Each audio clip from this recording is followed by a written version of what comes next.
My name is Chika Ekezie. I'm 33 years old. I'm from Imo State, Ikeju local government. Chika, you stand today to share your story, Yes, how you got HIV. Yes. Is it a story you are afraid to share? What are your fears that you share this story? Okay, I don't exactly have any fear in sharing because if it's going to touch a life, I'm very okay with it. At what point did you become bold sharing your story? At the point where I understood how much harm I've caused to myself and people around me. You've been living with HIV for how many years? I was living with HIV for 7 years. 7 years. Yes. And if you are 33, please, you started living with HIV from age 26, 27. 27. Do you want to share the story with us, how you got to this point? It's a pleasure. Go ahead, please. Okay, so first of all, I would say that I called HIV upon myself, like I wished it for myself, out of ignorance and out of the fact that I was, trying to con people and get pity from them.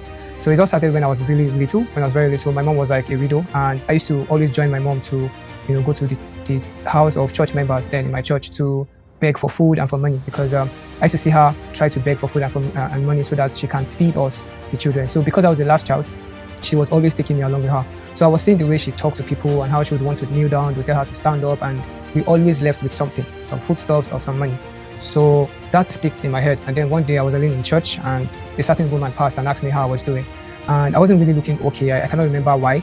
But then she asked me if I'd eaten and stuff like that. And I remember that they always asked my mom those questions. And I remember my mom's reply. So I said, let me say what my mom used to say. And then I said, no, I've not eaten. There's nothing in the house and stuff like that. And surprisingly, the lady gave me my first 500 naira note.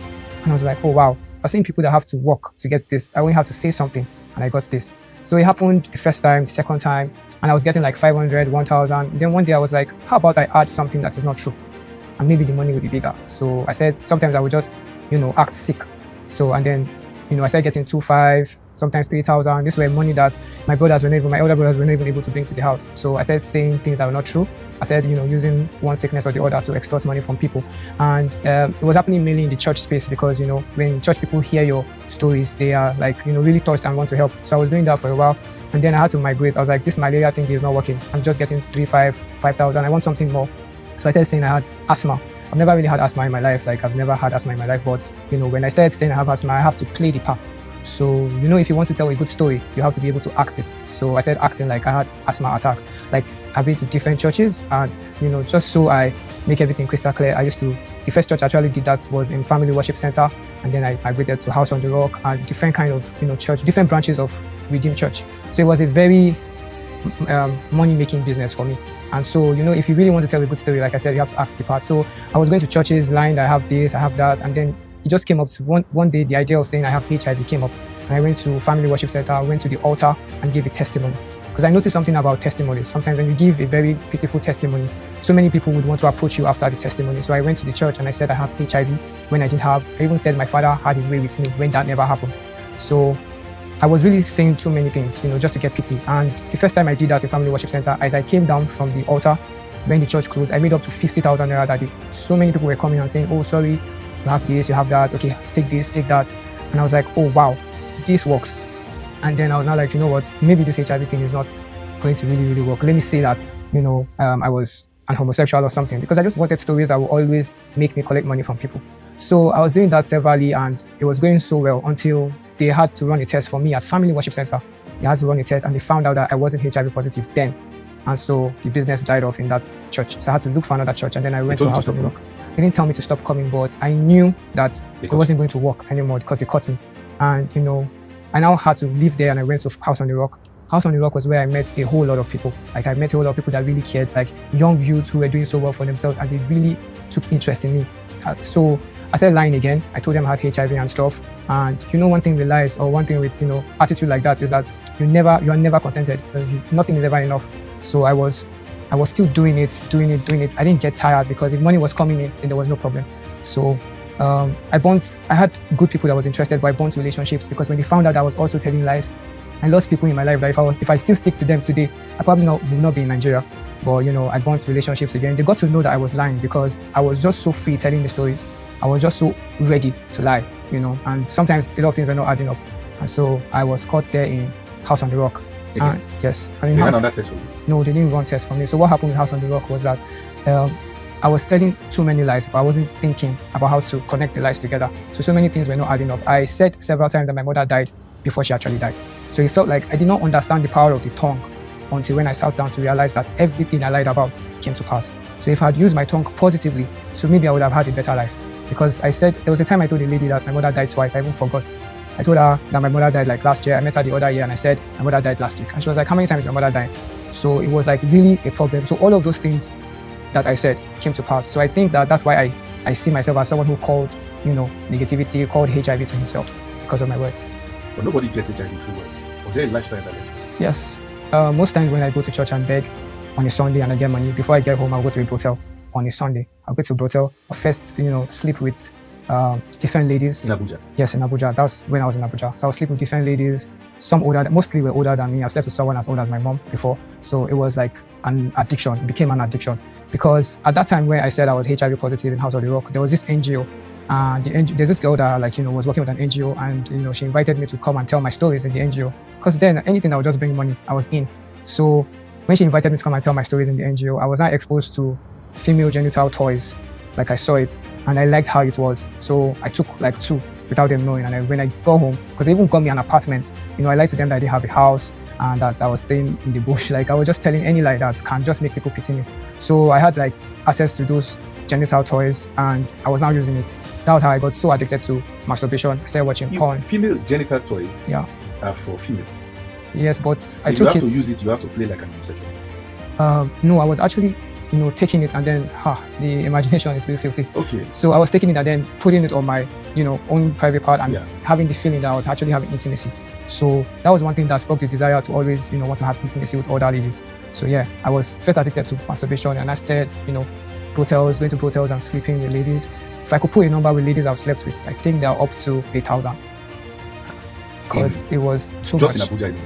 So the attitude started in Abuja, but then I went to Lagos. Lagos, I was introduced to a place called Obalinde, and that place was now my home. Because in Obalinde, you get different kind of girls from the age of 11 to the age of 70-something. You see different kind of women, different ages. Are you saying a 70-something-year-old lady is on the street for prostitution? Yes. And you're saying you get from as young as age 11? Yes. Yes. There in Obalinde. So it was like my second home. Every time I want to have intimacy with anybody, I just go to Obalinde, and there were like a whole lot of people to make choices from. And then it was 1,000 naira, 300 naira to rent a room, 700 naira to pay the lady. Come again. So it's like 300 naira to rent a room. It's like a box. The rooms are like very small. The only thing you have is that student's bed. So you pay 300 naira, you get the room for like 10 minutes, yes, and then you pay 700 naira. That was then, like 7 years ago. That was then. So you pay 700 naira to the lady. So yes, so all I used to do is whenever I make money, I always bring 1,000 naira out every single day to satisfy myself. During those periods, were you on any drugs to help you, like a sexual enhancing drug? I've never used any sexual enhancing drugs before. I only just had its desire. Desire was like the drug I needed. It was all enough? Yes. And all this variety of prostitutes, you were having unprotected sex? Well, I started with protected sex anyway, but it was not giving me the kind of pleasure that I needed. So I used to pay more. So if the money is 700, I'll try to add like 200 to be able to, have unprotected sex. Just 200 naira addition then was enough for a woman or a lady to say, now you can have unprotected sex? Yes, or you buy them malt. Or you buy them? Malt. Maltina. And that's it? That's it. This went on for how many years? For a very, very long time. Went on till this year actually. Till this year? Yes. Till last year? Yes, last year. This is 2025? Yes, we went on till 2024. When did you discover you had HIV? It was 7 years ago. I was working with a photographic company and I was transferred to Kano. So in Kano, I used to think that Kano was like a boring state, nothing is happening there. But when I went there, it's one of like the wildest states ever. So I was very, very, explorative with the ladies there. And I stayed there for 7 months. When I left Kano, I came back to Lagos. I went back to Lagos, and in Lagos was when I started falling sick, and I was going to the hospital. I was going in and out of the hospital, and at some point I had a very serious breakdown that took me to the hospital and was admitted. So after the admission, I came back, and the company I was working for then, they told me that I have to run a test because they were just so uncomfortable. I was looking pale. I was always having fever. I was really looking very sick. And when I went for the blood test, because they paid for it, I had to show them the result. I showed them the result by 10 a.m. in the morning, and they told me to leave their premises by 4 p.m. that same day. So I had The to moment the finally, company discovered you had HIV, yes, they had you to leave their premises. yeah, that they wanted to renovate the, But for 7 years after you discovered that you had HIV, Yeah. you were still sleeping with girls. yes. Unprotected sex. For the most part, yes, but at some points I got tired with having sex because I discovered that a lot of the girls who are on the streets having sex do not really know how to like give pleasure. So what I used to do is I became a pimp at some point, and I started getting girls for men. So when I see girls who are ready to sell themselves for money, I connect them with men who are willing to pay money for, sex or pleasure. So that's how I was actually like operating, and it made me have access to the girls because I would want to see how they can satisfy my clients. And so most times I tell them that, okay, you have to start with giving massage and all of that, and they have to start giving massage. So most of the times I would tell them that I have to teach them how to give the massage, right? And when I massage them, you always get to the part where we want to have, sex. So, but because I was not having genital warts on my private parts, I didn't want them to be seeing it. So what I do is I'll tell them to sit somewhere, touch themselves while I touch myself. And if it happens that, we want to have sex, I don't like them seeing me. So I'll just tell them to off the light and then I go to them. The genital wart is as a result of the virus. Now, HIV is like a virus that suppresses your immune system.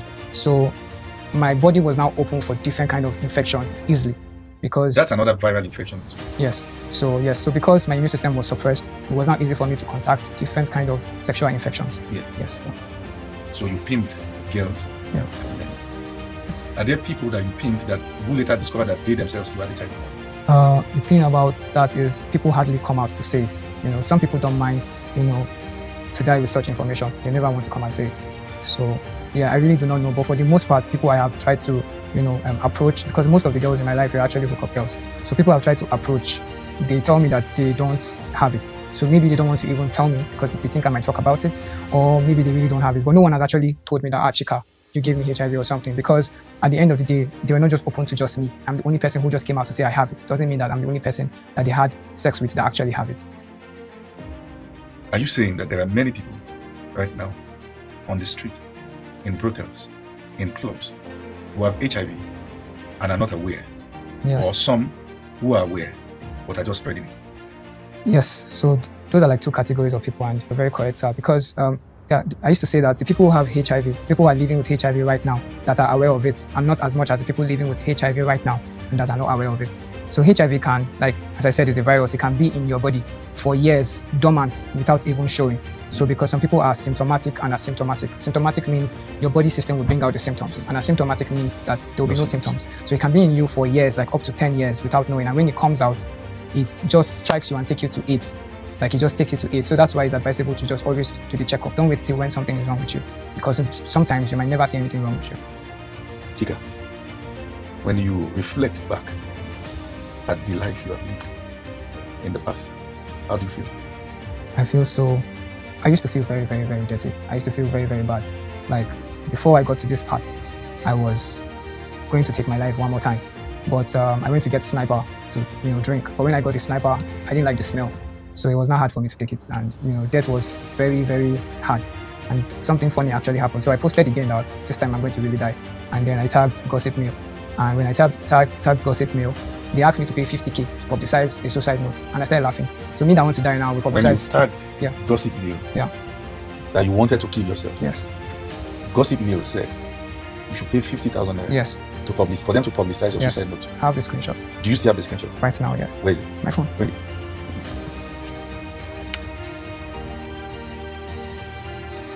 Yes.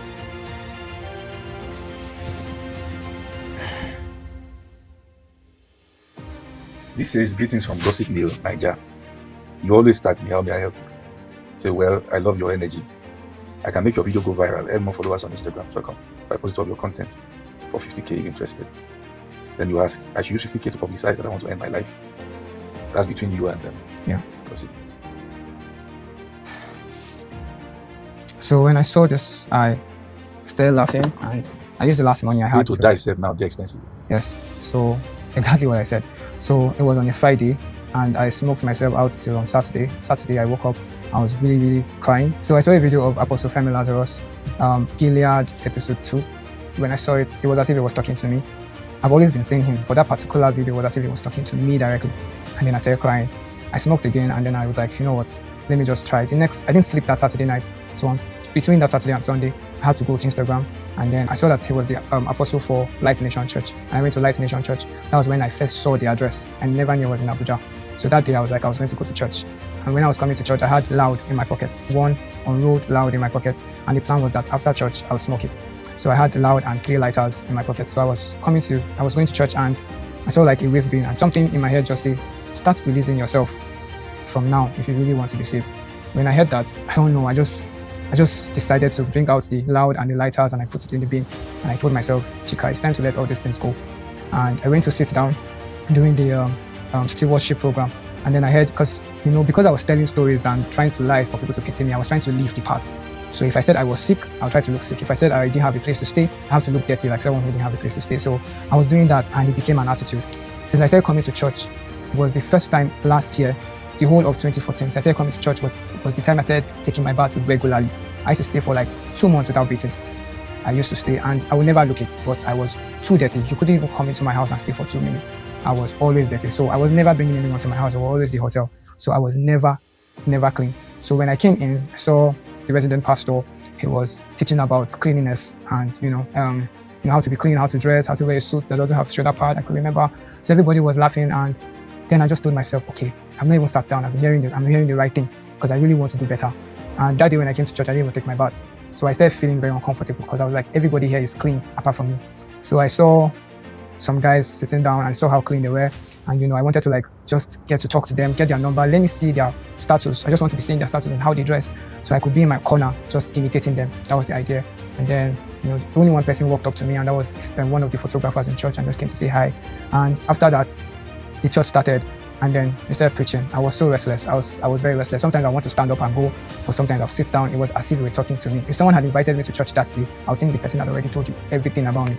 So after church, and during the service, Apostle was always saying audacity. You have to be audacious. You have to be audacious.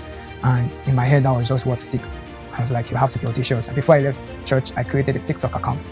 That TikTok account is the TikTok account I'm using now. And I told myself that I was going to talk about it. And then that was the first time I posted a video about, how I got my HIV and all of that. Where are you now in this journey? Okay, where I am now is, this is the first time I'm having peace. I know that there are consequences for things I have done, but I have peace in my heart. And I always talk about it in my status, my WhatsApp status. I don't hide any information about myself. I want to be open. Because then I had something that it takes HIV 5 to 8 years to graduate to become AIDS if it's not properly taken care of. You're not on your medications. And I have not been on my medication for the 7 years that I've been HIV positive. So a part of me felt like my time on earth has been numbered naturally. So I just wanted to pour out everything as much as I can before I leave. So yeah, it wasn't really because I was confident. It was really because I was just ready to die empty, just in case anything happens. So you feel you're going to die? I felt like I was going to die. I don't feel that way anymore. Are you back on the medication? Yes, constantly now. When did you get back? I got back the day that I had a breakdown, and then the church supported me when I was leaving. I just had to open up to the doctor that I was actually HIV positive, and he gave me. So that day when I left the hospital on the 25th of November was when I started my ARVs. Are you working at the moment? No, I'm not working. Why? First of all, apart from having HIV, I also had attitudes, uncool attitudes. I was telling too many lies. I was defrauding. I was, I was just so uncool. I was not that trustworthy. So there are a lot of people who wanted to separate their brands from my brand. And the funny thing was that I was actually really good in photography, and that's what made it very easy for people to cancel me, because they could find me easily. My pictures were really good, but the character behind the pictures, the character behind the creativity was entirely bad. So you said there was a time you were lying about sicknesses you have. Yes. From asthma. Yes. To even lying about this same HIV. Yes. How can you convince those online watching you right now that this is not another stunt? Okay. I'm not interested in convincing. I'm really not interested in convincing. I just want to release. And anyone who gets inspired, that's enough for me. Where do you go from here? So right now, I'm just big on releasing myself, telling as much people as I can that, there shouldn't be another Chika out there. And, I'm ready to help people spot a Chika if they see them, so that you don't put yourself at risk. And being sexual intercourse is not the only way you can get HIV. You can get HIV from different other ways, like, using unsterilized sharp objects, blood-to-blood contact, unscreened blood transfusion and stuff. But the truth is, the highest way you can get it is by having too many sexual partners. So you have to just be careful.